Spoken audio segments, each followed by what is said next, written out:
दोस्तों, कब्र के अंदर मुर्दे के साथ क्या सूरत हाल पेश आती है, उसे किस तरह के हालात का सामना करना पड़ता है, ये अल्लाह और उसके बंदे के बीच एक राज है। और दोस्तों, मुर्दे के साथ कब्र के अंदर क्या हालात और वाक़यात पेश आते हैं, ये मुर्दा दुनिया वालों को बताने के लिए कभी वापस नहीं आया है। लेकिन दोस्तों, इंसान की ये फितरत है कि उसके अंदर तजस्सुस पैदा होता है। लिहाजा इंसान इसी तजस्सुस का जवाब ढूंढने के लिए बाज़ वक़ात ऐसी हरकतें करता है जो उसके लिए काबिले गिरफ्त साबित होती हैं। ऐसे ही कुछ नौजवानों की जानिब से, जिसमें खास तौर पर हिंदू और मुसलमान नौजवान भी शामिल थे, जो कब्र का हाल जानना चाहते थे। जब उन्होंने कब्र के अंदर आज के इस नए जमाने के गैजेट्स को इस्तेमाल करके खुफिया कैमरों के जरिए रिकॉर्डिंग करना चाहिए, तो अल्लाह रब्बुल इज्जत की पकड़ कैसे उन पर आ पड़ी। आज की वीडियो में आपको तफसील से आगाह किया जाएगा। लेकिन वीडियो में आगे बढ़ने से पहले आपसे गुजारिश है कि अगर आपने अभी तक हमारा चैनल इस्लामी अखलाक सब्सक्राइब नहीं किया है तो अभी सब्सक्राइब कर लें, साथ में बेल नोटिफिकेशन को भी जरूर ऑन कर लीजिएगा ताकि लेटेस्ट अपलोड होने वाली वीडियोस आप तक बर वक्त पहुंचती रहें। तो चलिए दोस्तों, शुरू करते हैं अपनी आज की वीडियो। दोस्तों, दामाद रसूल हजरत अली रज़ी अल्लाह तआला अन्हु के पास एक शख्स आया और कहा कि मौला, मुझे बताइए कि इंसान की कब्र के अंदर की पहली रात कैसी होती है। हजरत अली रज़ी अल्लाह तआला अन्हु ने फरमाया कि कब्र के अंदर इंसान की पहली रात इंतहाई मुश्किल होती है। जब उसके दोस्त, अहबाब, रिश्तेदार उसको दफनाकर वापस पलटते हैं तो वो उनको एक एक को आवाज देकर उनकी मिन्नत करता है कि मुझे इस अकेली अंधेरी कब्र में छोड़कर मत जाओ। लेकिन अफसोस कि कोई उसकी आवाज नहीं सुन सकता। दोस्तों, इस कब्र के अंदर नेक के लिए और गुनाहगार के लिए किस तरह के हालात पेश आते हैं, हुजूर नबी करीम सल्लल्लाहु तआला अलैहि वसल्लम की अहादीस मुबारका से हमें कब्र के हालात के मुताल्लिक वाज़ेह तस्वीर मिलती है। इनके मुताल्लिक भी आपको आज की वीडियो में आगाह करेंगे और साथ ही साथ आपको उन नौजवानों के वाक़ये से भी आगाह करेंगे जो कब्र के अंदर कैमरा लगाकर दुनिया को ये दिखाना चाहते थे कि कब्र के अंदर क्या हालात पेश आते हैं, या आसान अल्फाज में यूं कहिए कि वो मुर्दे और अल्लाह के बीच मौजूद राज को फाश करना चाहते थे। आपने आज की इस वीडियो को आखिर तक लाजमी देखना है। दोस्तों, वीडियो में आगे बढ़ने से पहले हम आपको ये भी बताना चाहते हैं कि शुगर एक ऐसी बीमारी है जो आजकल ज्यादातर लोगों में देखी जा रही है। इसलिए हम आपके लिए अफ्रीका की जड़ी बूटियों से बनी एक ऐसी दवाई लेकर आए हैं जिससे आपकी शुगर की बीमारी बिल्कुल जड़ से खत्म हो जाएगी। मर्दाना कमजोरी और धात के मरीजों के लिए भी हमारे पास बहुत ही कामयाब दवाई मौजूद है, जिसको अगर आप एक बार इस्तेमाल कर लोगे तो इंशाल्लाह अपनी दुआओं में हमेशा याद रखोगे। सिर्फ एक ही महीने ये दवाई खानी होती है। इस नंबर पर एड्रेस व्हाट्सएप करके आप दवाई ऑर्डर कर सकते हैं या फिर आप कॉल करके अपना ऑर्डर लिखवा सकते हैं।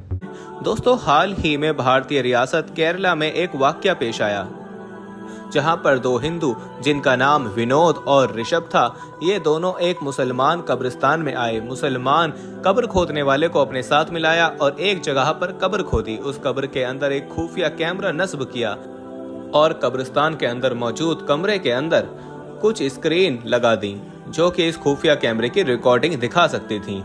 अंडरग्राउंड वायरिंग की गई और मुसलमान कब्र खोदने वाले को पैसे दिए गए कि अब इस कब्रिस्तान के अंदर कोई भी मुर्दा आए तो इसी कब्र में दफन करना। जैसे ही एक खातून की वफात हुई और उसे दफनाने के लिए कब्र में लाया गया, उसके घर वालों ने उसको उसी कब्र में दफन किया, मट्टी डाली और वो लोग वहां से रुखसत हो गए। अब ये दोनों हिंदू नौजवान उस कब्रिस्तान पहुंच गए। उन्होंने जैसे ही आते ही कब्रिस्तान में मौजूद कमरे में स्क्रीन को ऑन किया और कैमरे की रिकॉर्डिंग देखने के लिए स्क्रीन के सामने पहुंचे तो धमाके से ये दोनों स्क्रीन फट गईं, जिससे ये दोनों नौजवान उसी जगह पर झुलस कर मर गए। यूं दोस्तों, शौहर इस्लाम का मजाक उड़ाने से अल्लाह की पकड़ इन पर फौरन आ पहुंची।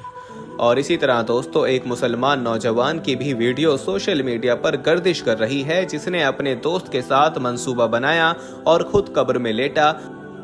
उसने एक कैमरा भी लगा रखा था ताकि जब उसकी कब्र पर मट्टी डालकर उसको बंद कर दिया जाए तो ये अंदर के हालात और वाकयात को रिकॉर्ड कर सके। दोस्तों, इस वीडियो में देखा जा सकता है कि अभी इसकी कब्र पर मिट्टी भी नहीं डाली गई थी कि कोई ऐसी मखलूक इसके करीब आई जिसको कैमरे की आंख भी नहीं देख सकती थी, लेकिन वो इस नौजवान को इसकी शर्ट से ऊपर की तरफ खींच रही थी। ये नौजवान इतना डरा कि वहां से फौरन भाग गया, लेकिन फिर कई दिन तक इसकी रही। और बताने वाले ये बताते हैं कि ये नौजवान अपना दिमागी तवाज़ुन खो बैठा है। इसे अब भी कुछ ऐसी मखलूकात नजर आती हैं जिन्हें शायद सिर्फ ये देख सकता है, या इसके दिमाग पर असर हो चुका है। दोस्तों, दरअसल ऐसी हरकतें करना अल्लाह और उसके बंदे के राज को जानना नहीं, बल्कि उन हुदूद को तजावुज करने की कोशिश है जो अल्लाह ने कायम कर दी हैं। अल्लाह ताला हमें इस मामले से महफूज फरमाए, आमीन। दोस्तों, कब्र के अंदर क्या हालात और वाक़यात पेश आते हैं, आइए आपको इसके मुतालिक आगाह करते हैं। दोस्तों, इंसान की जिंदगी के 3 मरहल होते हैं। पहला मरहला ये दुनियावी जिंदगी है, इसके बाद वो उखरवी जिंदगी है जब इंसान के जहन्नुम में जाने या जन्नत में जाने का फैसला हो जाएगा, और फिर वो हमेशा हमेशा वहीं रहेगा। अलबत्ता जो मुसलमान अपनी सजा जहन्नम में पूरा कर चुके होंगे, अल्लाह उन्हें फिर से जन्नत में दाखिल कर देगा। दोस्तों, इन दोनों जिंदगियों के दरमियान एक बरज़खी जिंदगी है जो कि कब्र की जिंदगी है। जब इंसान इस ज़ाहिरी दुनिया पर फौत हो जाएगा, उसे कब्र में दफन कर दिया जाएगा और फिर क़यामत के दिन उसे दोबारा उठाए जाने तक के वक्फे को आलम बरज़ख कहते हैं, जिस पर तमाम फिरके और तमाम उलमा इत्तेफाक करते हैं। दोस्तों, इस बरज़खी जिंदगी में इंसान के साथ क्या मामला पेश आता है, आज की वीडियो का अहम सवाल ये है। दरअसल नबी अकरम सल्लल्लाहु अलैहि वसल्लम ने वाज़े कर दिया कि जब इंसान को दफन कर दिया जाए तो उसकी कब्र यानी उसका ठिकाना उस पर 2 दफा वाज़े किया जाता है। ये ठिकाना अगर जन्नत हो तो उसे जन्नत दिखाई जाती है, और अगर ये ठिकाना दोज़ख हो तो वो दोज़ख की तंगी को और हिद्दत को महसूस करता है।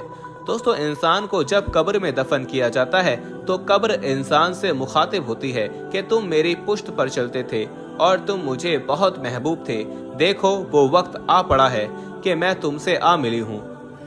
और इसके बाद अगर इंसान नेक काम करने वाला, अल्लाह की हदूद के अंदर रहने वाला, अपनी जिंदगी गुजारने वाला और नबी करीम सल्लल्लाहु अलैहि वसल्लम की उस माँ पर अमल करने वाला हो, तो उसकी कब्र को वसी कर दिया जाता है। उसे कब्र के अंदर तंगी और हिद्दत महसूस नहीं होती, बल्कि उसकी कब्र को जन्नत के बाग में से एक बाग बना दिया जाता है। लेकिन इसके बरक्स अगर कोई गुनाहगार और सियाकार हो और अपने आखिरी वक्त तक तौबा ना करे, तौबा करके अपने गुनाहों की अल्लाह ताला से माफ़ी तलब ना करे, तो ऐसे शख्स को बरज़खी ज़िंदगी के अंदर यानी बरज़खी दुनिया के अंदर बहुत सी मुश्किलात का सामना करना पड़ता है। कब्र उसके ऊपर तंग होना शुरू हो जाती है, चारों तरफ से कब्र की दीवारें आपस में मिलने लगती हैं और उस शख्स को कब्र के अंदर जहन्नम की हिद्दत महसूस होती है, और कब्र इस हद तक तंग होती है कि उसकी पसलियां आपस में फंस जाती हैं, एक दूसरे में घुस जाती हैं। तो बेशक दोस्तों, जो इंसान अपनी इस दुनियावी जिंदगी को अल्लाह और उसके रसूल सल्लल्लाहु अलैहि वसल्लम के बताए हुए तरीकों के मुताबिक नहीं गुजारता है, तो उसकी आखिरत भी बहुत बुरी होती है। इसलिए दोस्तों, हमारे पास अभी भी वक्त है। अल्लाह ताला ने ये हमें जिंदगी दी है, हमें चाहिए कि हम अपनी जिंदगी के असल मकसद को समझें और अपनी जिंदगी को उन्हीं तरीकों के मुताबिक गुजारें, उन्हीं कामों को करें जिनकी इजाज़त हमें अल्लाह ताला ने दी है, जिनका हुक्म हमें अल्लाह ताला ने दिया है और जिसके बारे में हुजूर नबी करीम सल्लल्लाहु अलैहि वसल्लम की तालीमात और अहकामात मौजूद हैं।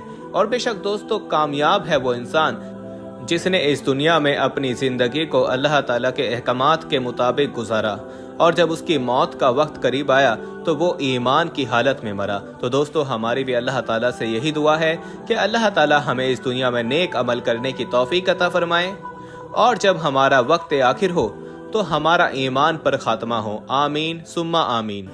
दोस्तों, आपसे गुजारिश है कि आप भी कमेंट बॉक्स में आमीन लिखकर हमारे इस दुआ में शामिल हो जाइए। मिलते हैं अगली वीडियो में, तब तक के लिए मुझे इजाज़त दें। फी अमानिल्लाह।